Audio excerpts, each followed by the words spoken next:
बिस्मिल्लाहिर्रहमानिर्रहीम। अल्लाहुम्मा सल्लि अला मुहम्मद व अला आलि मुहम्मदिन कमा सल्लैता अला इब्राहीम व अला आलि इब्राहीम इन्नका हमीदुम मजीद। अल्लाहुम्मा बारिक अला मुहम्मद व अला आलि मुहम्मदिन कमा बारकता अला इब्राहीम व अला आलि इब्राहीम इन्नका हमीदुम मजीद। सफ़र की दुआ। सुब्हानल्लज़ी सख़्ख़र लना हाज़ा व मा कुन्ना लहू मुक़रिनीन व इन्ना इला रब्बिना लमुनक़लिबून। पाक वसीब ट्रैवल अंग्रेज़ की तरफ से आपका होस्ट अली महमूद भट्टी भावलपुर की और किला दिरावर की तारीख लेकर हाज़िर खिदमत है। आइए तारीख का बकिया हिस्सा मुलाहिज़ा फरमाइए। पाकिस्तान को सराइकी में रोही और वहाँ के बाशिंदों को रोहीला कहा जाता है। रूम के मानी पहाड़ के हैं और इसके आखिर में याए निस्बती है, यानी पहाड़ों वाली या पहाड़ जैसी शक्ल सूरत वाली। चुनांचे रोही के टीले बुलंदो बाला और पहाड़ों की तरह मखलूती शक्ल के होते हैं। इसी निस्बत से इसे रोही यानी पहाड़ों जैसी शुबाहत वाली कहा गया है। चोलिस्तान को रोही पुकारने की एक वजह यह भी है कि ये लफ्ज़ रूह मुज़क्कर है और रोही अपने नर्म और नाज़िक रेत की वजह से मुअन्नस है। इसकी आखिरी छुट्टी ये तानीस वाली है, लिहाजा रूह और रोही आपस में गहरी मुनासबत और मुताबिकत रखते हैं। मज़ीद बरआं अगर हम इसकी वजाहत करें तो पता चलता है कि मानी के एतबार से रोही अपने अंदर न सिर्फ बेपनाह वुसअत रखती है बल्कि एक रोहीले के जज्बात की भरपूर अक्कासी भी करती है। रोही सिर्फ रेत के ज़र्रों का नाम नहीं, रोही नाम है प्यास का, जिसकी प्यास सिर्फ सावन की बारिश ही मिटा सकती है। बरस पड़े तो इसकी हिद्दत और गर्मी भाप बनकर उड़ जाती है, वरना रेत के ज़र्रों से निकलती हुई गर्मी लावा बनकर उबल पड़ती है।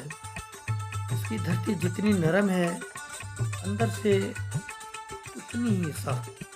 कभी कभी ये रेत के ज़रात वफ़ाओं के मोती बनकर लड़ी की सूरत पूरी रोही के गिर्द बिखरते हुए नज़र आते हैं और कभी कभी मासूम बच्चों के सूखे लब, बहनों के सर से सिरकता हुआ आंचल, बाप की उम्मीद की आखिरी किरण, माँ की खाली आगोश में आरज़ुओं के दीप जलाते नज़र आते हैं। बारिश की सूरत में ऐ रोही तू कभी वीरान ना होगी कि तेरी धरती पर माओं ने ऐसे इंसान भी जने हैं जिनके इल्म और इरफान से इस रोही की तारीकी जुगनों की तरह रोशन होकर भटके हुओं को रास्ता दिखा रही है। फ़कत याद रहा एक नाम मुझे,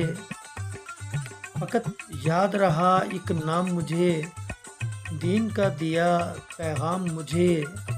जब भी बन पड़े कोई मुश्किल हुक्म मिला ज़िक्र का सुबह शाम मुझे। इसी तरह चोलिस्तान के नाम से इसलिए पुकारा जाता है क्योंकि ये लफ्ज़ चोल और अस्तहान से मुरक्कब है। सराइकी में चोल के लफ्ज़ी मानी हिलने जुलने या हरकत करने को कहते हैं, क्योंकि रोही के टीलों की रेत आंधियों और हवा के तूफ़ानों के बाइस जो हमा वक्त इस रेगिस्तान में बरपा रहते हैं मुतहर्रिक रहती है और हवा की वजह से टीले एक जगह से दूसरी जगह मुंतकिल भी हो जाते हैं। इसीलिए इसे चोलिस्तान कहा जाता है। लफ्ज़ चोल के आखिर में अस्तान ज़र्फ़ मकां है। सहराए बहावलपुर रेतीली ज़मीन और सरसब्ज़ी और शादाबी की वजह से मशहूर व मारूफ है, जिसमें 7 दरिया अपनी आबोताब से बहते थे। जब दरिया हकड़ा खुश्क हो गया تو اس سرزمین کے باسیوں کی ساری آس امید بارش پر جم گئی۔ بارش نہ برسی تو ٹوبے سوکھ گئے، تالاب جوہر سوکھ گئے، کنویں سوکھ گئے ایک ماں کے ارماں، سوکھ گئے اس کے آنسو۔ ماں کے بس میں نہیں کہ اتنا روئے کہ اس کے آنسوؤں سے ٹوبے بھر جائیں، کنویں بھر جائیں، تاکہ مویشی پیاس بجھا سکے۔ کیونکہ ماں جانتی ہے کہ ایک روہیلے کو اپنی پیاس سے زیادہ اپنے ڈھور ڈنگر کی پیاس عزیز ہوتی ہے۔ وہ اپنے مویشیوں کو اپنی جان سے زیادہ عزیز رکھتا ہے، اور مویشی ہی اس کی آن بان شان سمجھے جاتے ہیں، اور انہی کی بدولت وہ اپنے سر پہ شملہ اونچا سمجھتا ہے۔ سیاہ گنگور گھٹا آسمان پر چھا جائے اور رحمت کی بارش اپنی تمام تر مہربانیوں کے ساتھ برسے تو روہیلی بیٹیوں کی خوشیوں کی شادیانے بجنے لگتے ہیں، شہنائیاں گونج اٹھتی ہیں، ڈولیاں سج دھج کر اپنے دامن میں خوشیاں سمیٹ۔ یہ صحرا بڑا صابر ہے، روہی کے انسانوں کی طرح تھوڑے سے پانی سے اپنے بھی پیاس بجھاتا ہے، اور کئی عرصے تک لوگوں کے سوکھے لب جو پنکھڑیوں کی طرح دھوپ سے جھلس کر مرجھا گئے ہوں ان کو بھی سیراب کرتا ہے۔ دیکھو ذرا ان کے بوڑھے جھریوں زدہ چہروں کی طرف، دیکھو کتنا حوصلہ افزا ہو رہا ہے۔ ان کے چہروں سے اتنی مضبوط گٹھے ہوئے ہاتھ ہیں، باوجود بڑھاپے کے ان کے قدموں میں لرزش نہیں، تو جا کے ان کو کئی میل کی مسافتیں طے کرنی پڑتی ہیں۔ ان کے حوصلے بلند ہیں، ان کے قدم ڈگمگاتے نہیں، ریت میں دھستے ضرور ہیں، مگر جب ریت سے باہر نکلتے ہیں تو ایک نئے عزم اور نئے ولولے کے ساتھ، ایک نئی امید اور ایک نئی کرن کے ساتھ یہاں کا سورج سرخ تھال کی مانند جب پیلی ریت کے ٹیلوں کے پیچھے چھپ جاتا ہے تو روہی کی گپاؤں میں، جھونپڑیوں میں ایک ننھی سی لو جل اٹھتی ہے، ایک دیپ کی مانند۔ چراغ کی صورت یہ چراغ اپنی ٹمٹماتی روشنی میں ایک نئی زندگی کا درس دیتا ہے، جس میں ہمت اور حوصلہ کو اجاگر کرنا مقصود ہوتا ہے۔ یہی وجہ ہے کہ دریا خشک ہو گیا مگر ان کے حوصلے نہیں ٹوٹے۔ دریائے ہاکڑا کے ساتھ ساتھ دیگر دریاؤں کی تقدیر کے فیصلے بھی ہو چکے تھے، انہوں نے بھی اپنے رخ بدلے۔ اسی طرح اس علاقے کا بیشتر حصہ چولستان میں تبدیل ہو گیا۔ آج کئی صدیاں گزرنے کے بعد آپ اسی چولستان کو دیکھیں اور آپ اس کا وزٹ کریں اور آپ اس کے مختلف علاقوں میں جائیں تو آپ کی خوشی کی انتہا نہ رہے گی کہ آپ کو اب بلند و بالا صحرا کے ٹیلوں کے بجائے سرسبز کھیت کھلیان لہلہاتے ہوئے آپ کو نظر آئیں گے، اور یہ وسیع و عریض فصلوں کا ایک سلسلہ آپ کو لہلہاتا ہوا نظر آئے گا۔ اور یہ آج کے دور کا چولستان ہے، اور آئیے میرے ساتھ اس تمام نظاروں کو انجوائے کیجیے اور دیکھیے اور جانیے کہ صحرا کی زندگی کس طرح ہے۔ کل کی صحرا کی مشقت زدہ زندگی آج کی ترقی یافتہ دور میں اس حد تک تبدیل ہو چکی ہے۔ اب صحرا میں بہت جگہوں پہ ٹوبے نظر نہیں آتے، اب صحرا میں بہت جگہوں پر اندھیرے نظر نہیں آتے، اب صحرا میں بہت جگہوں پر اونٹوں کے پاؤں دھستے ہوئے نظر نہیں آتے، بیل گاڑیوں کے بیل اور ان کے ویل پھنسے ہوئے نظر نہیں آتے۔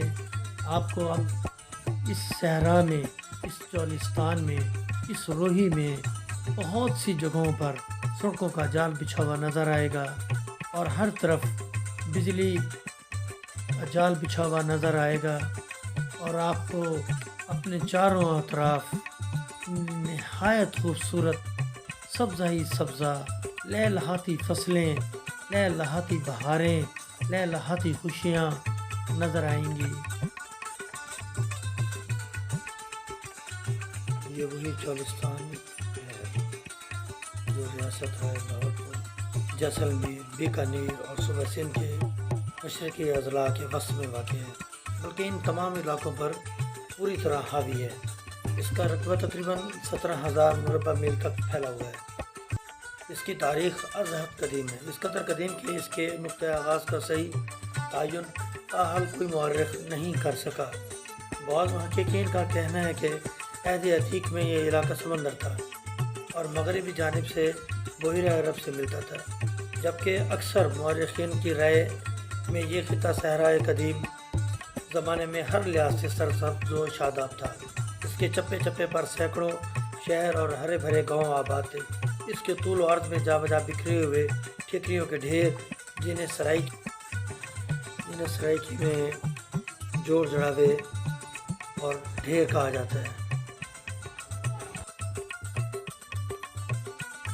ये सरजमीन जिसकी रेत के टीलों तले मदफून हज़ारों बस्तियाँ और कस्बे अपनी कदामत के एतबार से मोहनजोदाड़ो, हड़प्पा और टेक्सला के खंडात के हमअसर हैं, और वादी सिंध की 5,000 साल तहज़ीब से भी पहले की दास्तानें सुनाते हैं। इससे बढ़कर एक और जगह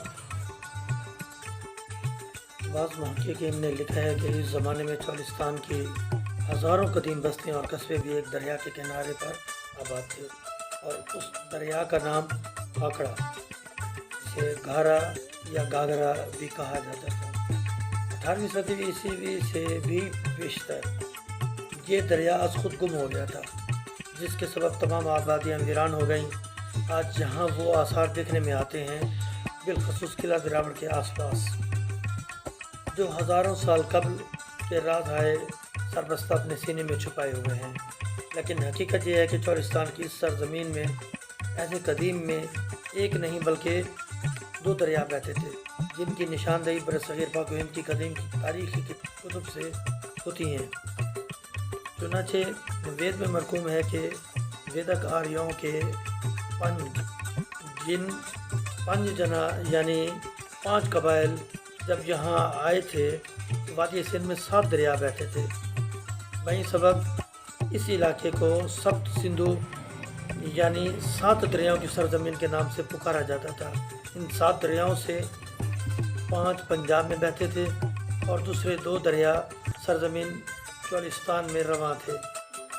चोलिस्तान के बारे में बयान करने के लिए एक बहुत ज़ख़ीम किताब या एक बहुत लंबा सफ़र चाहिए। मैं कोशिश करूँगा इंशाअल्लाह आइंदा कभी इसको नहायत तफसील से बयान कर सकूँ। अब मैं ख्वाजा ग़ुलाम फ़रीद रहमतुल्लाह अलैह के इस किताब के साथ इजाज़त चाहूँगा। अल्लाह हाफ़िज़। हर सूरत विच दीदार डिठिम, किन यार अगियार को यार डिठिम, किथ मुल्ला ते मंसूर डिठिम, किथ चोप रसन ते दार डिठिम, इकरार डिठिम इनकार डिठिम, इकरार डिठिम इनकार डिठिम।